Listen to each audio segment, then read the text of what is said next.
Russia તેના સશસ્ત્ર દળોનો વિકાસ અને આધુનિકીકરણ કરવાનું ચાલુ રાખશે. છેલ્લા 1.5થી 2 વર્ષમાં રશિયામાં અમુક પ્રકારના હથિયારોનું ઉત્પાદન 30 ગણું વધી ગયું છે. વિશેષ સૈન્ય કાર્યવાહી સમાપ્ત થયા પછી પણ આધુનિક રશિયન સશસ્ત્ર દળોની જરૂરિયાત સમાપ્ત થશે નહીં. રાષ્ટ્રપતિ પુતિન. સંયુક્ત રાષ્ટ્ર સુરક્ષા પરિષદે ઈરાન પર લાદવામાં આવેલા પ્રતિબંધોને કાયમ માટે હટાવવાનો નિર્ણય લીધો નથી. પાકિસ્તાનના સંરક્ષણ મંત્રીએ પાક-સાઉદી સંરક્ષણ કરારના સંભવિત વિસ્તરણનો સંકેત આપ્યો. પાકિસ્તાનના સંરક્ષણ મંત્રી ખ્વાજા આસિફે પાક ટીવી પર જણાવ્યું કે પાકિસ્તાન સાઉદી અરેબિયા સંરક્ષણ કરારમાં અન્ય દેશોના સમાવેશ અંગે ચર્ચા કરવી હજુ વહેલું છે, પરંતુ ભવિષ્યની શક્યતાઓ માટે દરવાજા બંધ થયા નથી.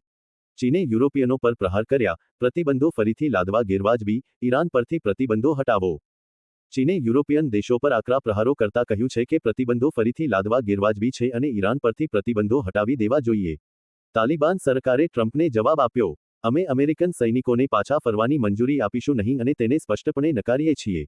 ટ્રમ્પ અફઘાનિસ્તાનમાં ભૂતપૂર્વ યુએસ એરબેઝને તાલિબાન પાસેથી પાછું મેળવવા માંગે છે. ફેડરલ જજે ડોનાલ્ડ ટ્રમ્પ દ્વારા ન્યૂયોર્ક ટાઈમ્સ સામે દાખલ કરવામાં આવેલ 15 બિલિયનના બદનક્ષીના કેસને રદ કર્યો છે. જો કે, જજે ટ્રમ્પને 28 દિવસની અંદર સુધારેલી ફરિયાદ દાખલ કરવાનો સમય આપ્યો છે. રાષ્ટ્રપતિ ડોનાલ્ડ ટ્રમ્પે જણાવ્યું કે તેમણે અને ચીનના રાષ્ટ્રપતિ શી જિનપિંગે ટિકટોક ડીલ પર પ્રગતિ કરી છે અને આવતા મહિને જ દક્ષિણ કોરિયામાં રૂબરૂ મુલાકાત માટે સહમત થયા છે. અલ કસ્સામ બ્રિગેડ્સે એક નવો વિડિયો જારી કર્યો છે, જેમાં મુજાહિદ્દીન ફાઇટર્સને ઇઝરાયેલી યુદ્ધ વાહનો પર હુમલો કરતા બતાવવામાં આવ્યા છે.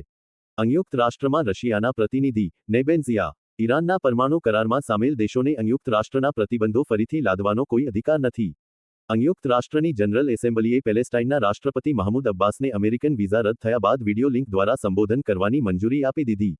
ઉત્તર પૂર્વીય નાઇજીરિયામાં કોલેરા ફાટી નીકળવાથી 58 લોકોના મોત થયા છે. સંયુક્ત રાષ્ટ્રનું કહેવું છે કે આ વર્ષે સુદાનના યુદ્ધમાં વંશીય કારણોસર થતી હત્યાઓમાં વધારો થયો છે. રિપોર્ટર દરકાસ મોખા, અમદાવાદ. દસ્તક ન્યૂઝ 24.